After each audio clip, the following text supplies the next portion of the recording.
অর্জুন টেন্ডুলকার নাম শুনেছেন নিশ্চয়ই। ক্রিকেটের মহাতারকা শচীন টেন্ডুলকারের পুত্র তিনি।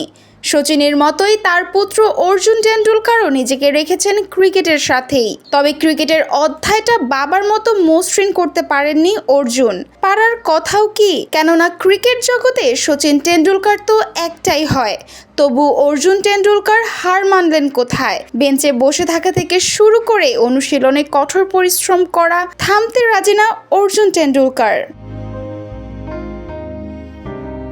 প্রশ্ন উঠতেই পারে, এত কিছু থাকার পরও কেন এই পথ? কারণ চাইলেই তো ভিন্ন জীবন বেছে নেওয়া যেত। বিলাসিতার নিশ্চিত ভবিষ্যৎ সবকিছুই তো হাতের নাগালে ছিল, কিন্তু অর্জুন বেছে নিয়েছেন কঠিন বাস্তবতা, এমন এক পথ যেখানে প্রতিদিনই নতুন পরীক্ষা। অর্জুনও কি জীবন শেখায় না? কোটিপতি বাবার ছেলে, যাকে লোকে এক নামে চেনে। চাইলেই তো বোনের মতো বাবার টাকায় নিজস্ব ব্র্যান্ড দাঁড় করাতে পারতেন তিনি, আরামের জীবন যাপন করতেন। তা হয়তো করেনও, তবুও দিনের পর দিন দলের বেঞ্চে কাটাচ্ছেন, অন্যদের জন্য পানি টেনে যাচ্ছেন। এক ইন্টারভিউতে জানিয়েছেন সুযোগের অপেক্ষায় আছেন তিনি। সুযোগটা পেলে নিজেকে উজাড় করে দেবেন। প্রচুর সুবিধা এড়িয়ে পছন্দ করছেন ক্রিকেটকে।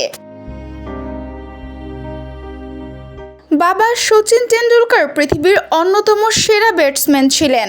পুত্র Arjun Tendulkar pace bowling allrounder. Arjun আইপিএলে ম্যাচ খেলছেন মুম্বাই ইন্ডিয়ান্সের হয়ে মাত্র 5টি, পেয়েছেন 3টি উইকেটের দেখা। ব্যাট হাতে এই 5 ম্যাচে অর্জুন ব্যাট হাতে রান পেয়েছেন মাত্র 13 রান। প্রথম শ্রেণীর ক্রিকেটে অর্জুনের অর্জন 24 ম্যাচে 52 উইকেট এবং 685 রান। আইপিএলে হাতেখড়ি হয়েছিল অর্জুনের মুম্বাই ইন্ডিয়ান্সের হয়েই, যে দলে খেলেছিল তার বাবা শচীন টেন্ডুলকার নিজেও। তবে এবার আইপিএলে অর্জুন পাড়ি জমিয়েছেন লখনৌ সুপার জায়ান্টসের শিবিরে। সেখানে এখনও ম্যাচ খেলার সুযোগ হয়নি অর্জুনের, বসে থাকতে হচ্ছে লখনৌর বেঞ্চেই। দিন শেষে চাইলে বলতেই পারেন, শচীন পুত্র বলেই কি অর্জুনের অর্জন হতে হবে বাবার মতোই, নাকি সুযোগের অভাবে ঝরে যাবেন Arjun Tendulkar? Samia Sami, the Daily field.